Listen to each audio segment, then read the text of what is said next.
name's John, and I am a nobody. I'd like to talk about a contentious issue today, something that really happened to me, but contentious. Now, I used to work in a hospital, a psychiatric hospital, and I'd like to share one particular story with you about racism. Now, unfortunately, I was a little bit racist this morning, apparently, because I made myself a cup of coffee, which is considered by some people to be racist. It's not that I don't believe that racism exists, because I do.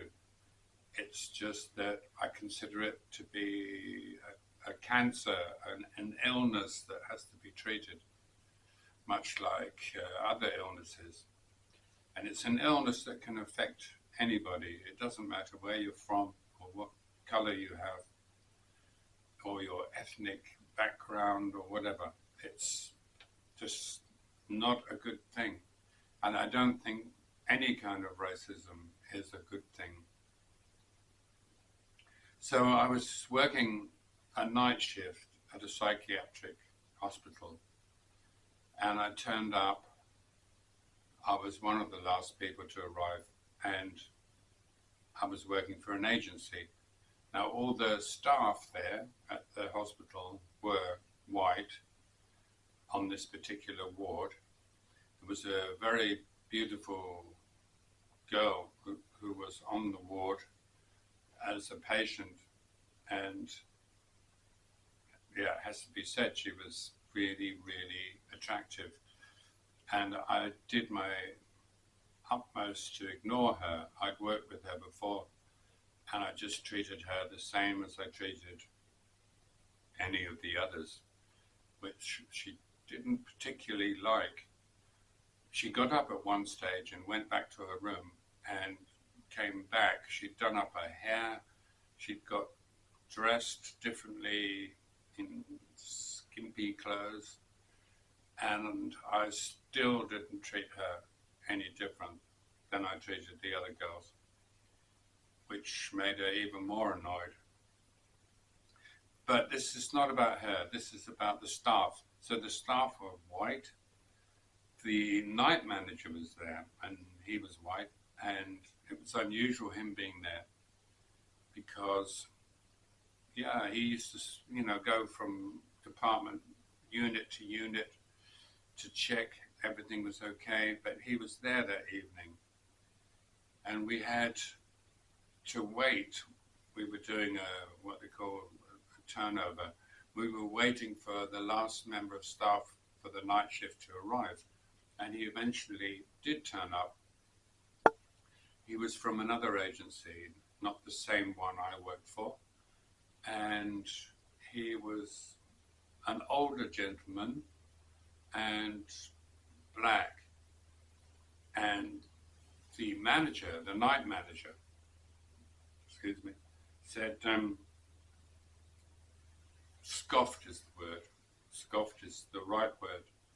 He threw his head back, looked at the guy and said, I asked the agency to send me a man, and they sent me a boy.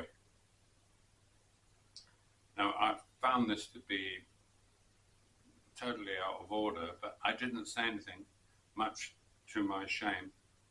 Nobody said anything. One member of staff looked very uncomfortable, but nobody said anything.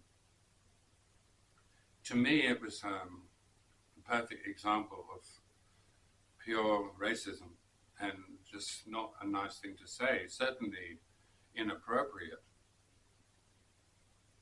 But I didn't say anything. I was worried about my job. I was worried about working on that unit. If I said something, I was worried about working night shifts. If I said something in the presence of the night manager, well, it's disgraceful. But the story is true, but there's a slight twist to it, because all the staff were actually black. They were from Zimbabwe mostly. They were working under contract, and the boy was me. I was the only white guy working that night, and the only white person. And I turned up, and he scoffed at me. I was already a grandfather at that time, so it's not like I was 16. And he called me a boy, and I didn't say anything for the reasons I've already stated. I was frightened I'd maybe not lose my job, but I wouldn't work there anymore.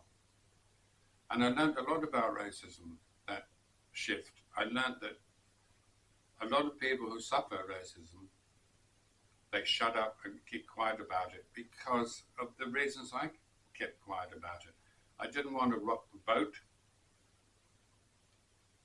I didn't want to stand out. I didn't want to make a fuss. I didn't want to lose money. But it was pure racism when that guy called me a boy. It was just not right, And I've always learned to, in the words of Dr. Martin Luther King, treat a person, not judge them. So treat them not on the color of their skin, but on the content of their heart. And I've always tried to do that. So it was actually very hurtful for somebody to just judge me by the color of my skin. So I wanted to share that with you. It's a true story. And if anyone says white people cannot be the victims of racism, just tell them that that's not true. Anybody can be the victim of racism because anybody can get cancer. It's similar and it's disgraceful and it needs to be fought. Well, I know this was not a funny story, but I hope you enjoyed it. And if you did, then you can give it a thumbs up. It doesn't cost anything. You can subscribe. It doesn't cost anything. You can give it a thumbs down. It doesn't cost anything. And thank you very much for your patience. And hope to see you in the next one. All the very best to you and those you love. Take care of yourself and Tschüssikowski. Bye for now.